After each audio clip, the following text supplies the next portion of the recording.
Hello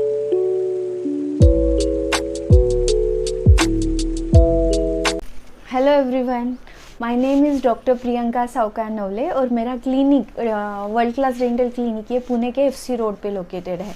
तो आज का जो वीडियो मैं बना रही हूँ स्पेशली रिलेटेड टू स्केलिंग और क्यूरेटाच के रिलेटेड है कि दोनों में क्या डिफरेंस होता है और स्केलिंग क्या होता है, क्यूरेटाच क्या होता है।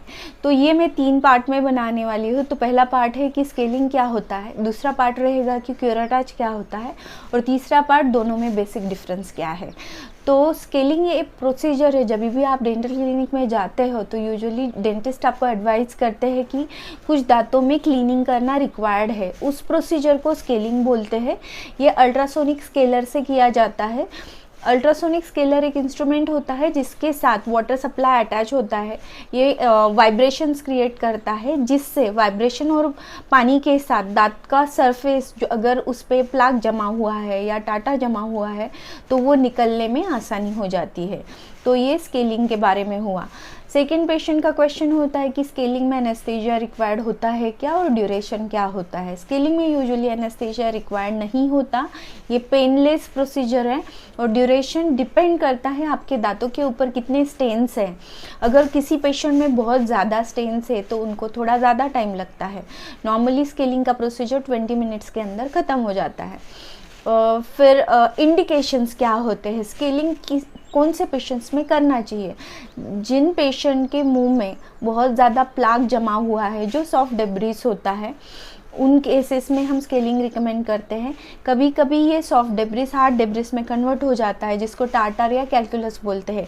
तो वैसे केसेस में भी स्केलिंग किया जाता है कैलकुलस को हटाने के लिए। थर्ड, कुछ पेशेंट्स में स्मोकिंग की वजह से या कॉफ़ी इंटेक या चाय के इंटेक की वजह से दांतों पे स्टेन्स होते हैं, तो उनको हटाने के लिए स्केलिंग किया जाता है। और कुछ डेंटल प्रोसीजर के पहले स्केलिंग एडवाइस किया जाता है, जैसे कि लेज़र टीथ वाइटनिंग हमें करना है तो उस टाइम पे हम बोलते हैं कि पहले स्केलिंग करते हैं फिर टीथ वाइटनिंग करते हैं। सेकंड, कुछ पेशेंट में जैसे ब्रेसेस का ट्रीटमेंट करना है, अलाइनर का ट्रीटमेंट करना है, कोई गम्स के सर्जरी करने हैं, तो ऐसे टाइम पे यूजुअली स्केलिंग पहले किया जाता है। कौन से पेशेंट में स्केलिंग यूजुअली एडवाइस नहीं करते या क्या कॉन्ट्राइंडिकेशंस होते हैं।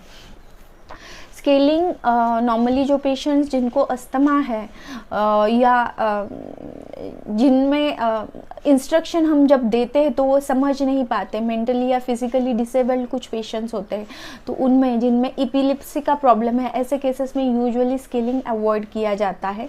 फिर कुछ पेशेंट्स में अगर गम के इशू बहुत ज़्यादा स्वोलन गम्स है तो स्केलिंग किया जाता है, पर वो नॉर्मली क्यूरेटाज या रूट प्लेनिंग के साथ किया जाता है, तो सोलली उनमें स्केलिंग हम एडवाइस नहीं करते। तो ये कुछ कॉन्ट्राइंडिकेशंस होते हैं जिसमें स्केलिंग नहीं करना चाहिए। ओके, तो होप इस वीडियो द्वारा आपको एक बेसिक आइडिया आया होगा कि स्केलिंग का प्रोसीजर क्या होता है, ये पेनफुल होता है क्या, ड्यूरेशन क्या लगता है, लोकल एनेस्थेसिया की ज़रूरत होती है क्या, तो नहीं होती, और फिर इसके इंडिकेशन क्या है और कॉन्ट्रा इंडिकेशंस क्या है।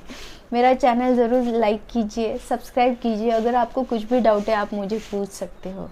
Bye bye, take care.